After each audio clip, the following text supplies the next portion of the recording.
Olá, povo de Deus, quarta-feira da 13ª semana do Tempo Comum. Primeira leitura, Amós, capítulo 5, versículo de 14 a 15, depois 21, 24.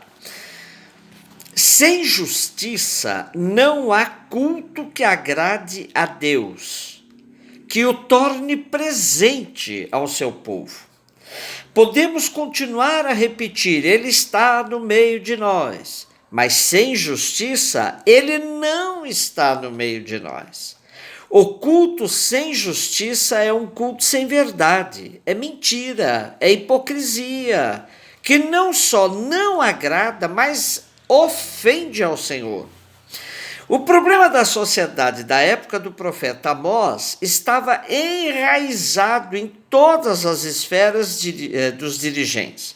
O rei, sua corte, o magistrado e todo o sistema judiciário, os sacerdotes e todo o processo de cultos e sacrifícios. A corrupção também tinha atingido outras categorias sociais, os comerciantes, as damas, as quais o profeta compara às vacas do morro de Bazã. Os sacrifícios agradam a Deus quando os que os oferecem respeitam a equidade e a justiça. O profeta também apresenta o caminho da salvação. Procurai o bem e não o mal, para poderdes viver, e então podereis dizer: o Senhor esteja convosco. Odiai o mal, amai o bem, fazei vencer no tribunal o que é justo. O que Deus quer, o profeta deixa claro: quero apenas ver o direito brotar como fonte e correr a justiça qual regato que não seca. Quantas vezes ficamos sabendo de missas celebradas em inaugurações de agências bancárias ou em outros ambientes publicamente conhecidos como locais de exploração dos pobres e dos pequenos. O profeta Amós, o que diria dessas missas em nome de Deus? Não sinto menor prazer nas vossas celebrações. Não aceito vossas oferendas. Afasta de mim os seus cânticos. E em quantas celebrações se dá lugar de destaque a autoridades públicas, notadamente gente corrupta e que vive de enganar o povo. E costumam dar, inclusive, leitura sagrada para pessoas totalmente sem noção de justiça, corrupto, notadamente corrupto, se dão leitura sagrada para se fazer na hora da celebração eucarística. A separação entre o que se diz crer e o que se vive é um mal que corrói a verdadeira religião. Dizer que é cristão e apoiar quem oprime o pobre ou prega qualquer tipo de discriminação é falso.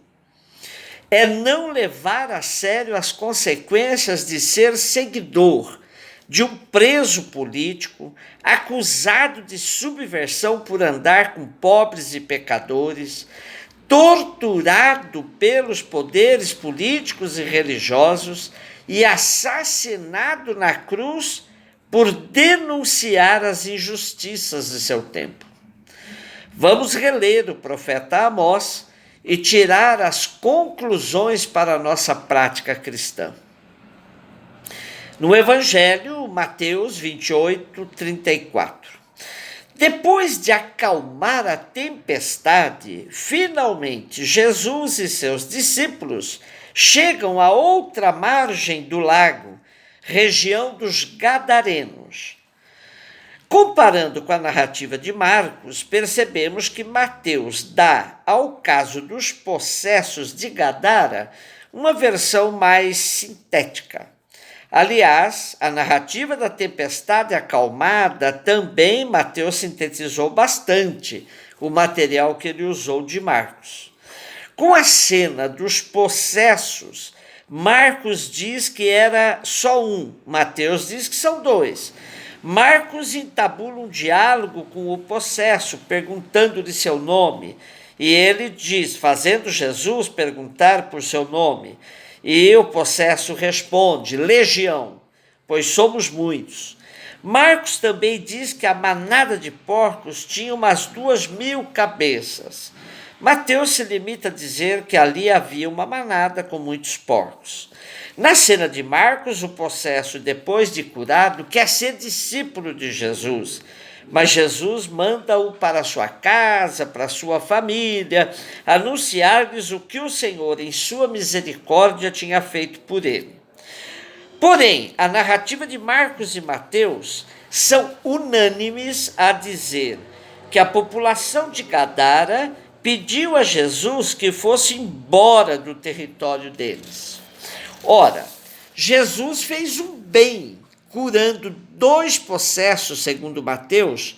Por que os gadarenos pedem que ele os deixe? Tentemos entender com a explicação que os exegetas do Centro Bíblico Verbo, com sede em São Paulo, deram ao texto. Dizem eles, além dos gentios, ou seja, estrangeiros, há endemoninhados nos meios dos gadarenos, convivendo com mortos. Mas eles vão ao encontro de Jesus como se já estivessem esperando por ele. O Evangelho fala que por ali existia uma grande manada de porcos, animal impuro, símbolo de Roma, poder político possuidor de riqueza e opressor do povo.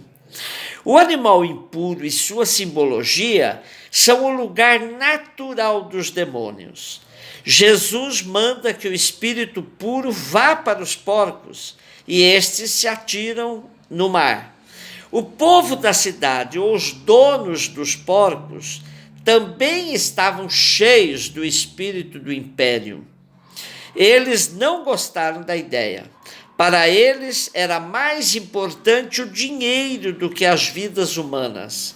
Eles pedem a Jesus que se retirem do meio deles. Como diz o exegeta Luiz Alonso Scheckel, está bem libertar de demônios 2 homens e de sustos toda a população, mas negócio é negócio. É impressionante a semelhança com o que estamos vivendo neste tempo. Enfrentar o novo coronavírus está certo, todo mundo aplaude, mas fechar o comércio não.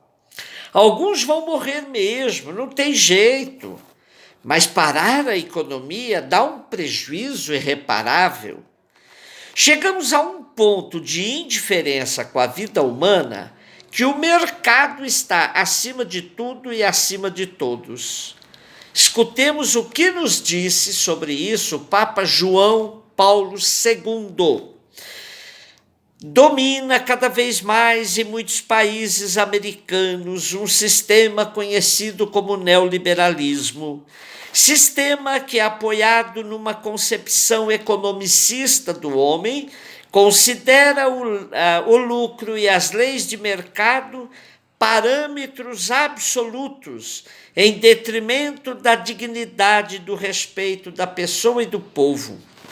Por vezes, esse sistema transformou-se numa justificação ideológica de algumas atitudes e modos de agir no campo social e político que provocam a marginalização dos mais fracos. De fato, os pobres são sempre mais numerosos, vítimas de determinadas políticas e estruturas frequentemente injustas. Nesta exortação do Papa João Paulo II, ele faz essa forte denúncia e anuncia o papel que a Igreja deve ter frente a esse sistema injusto. Diz ele, o Estado de Direito é a condição necessária para estabelecer uma autêntica democracia. Para que a democracia possa se desenvolver, são necessárias a educação cívica e a promoção da ordem pública e da paz. Com efeito, não há democracia autêntica e estável sem justiça social. Por isso, é necessário que a Igreja ponha maior atenção na formação das consciências, prepare os dirigentes sociais para a vida pública em todos os níveis, promova a educação cívica e a observância da lei e dos direitos humanos e dedique o maior esforço para a formação ética da classe política. Sem isso, vamos continuar como o povo de Gadara, que mesmo vendo o bem que Jesus fez, libertando os homens da possessão demoníaca, vamos rejeitá-lo e pedir que se afaste de nós. Ontem dizíamos que crer é escolher. Aqui está uma boa questão que depende da nossa escolha: Jesus ou o mercado? Um beijo no seu coração.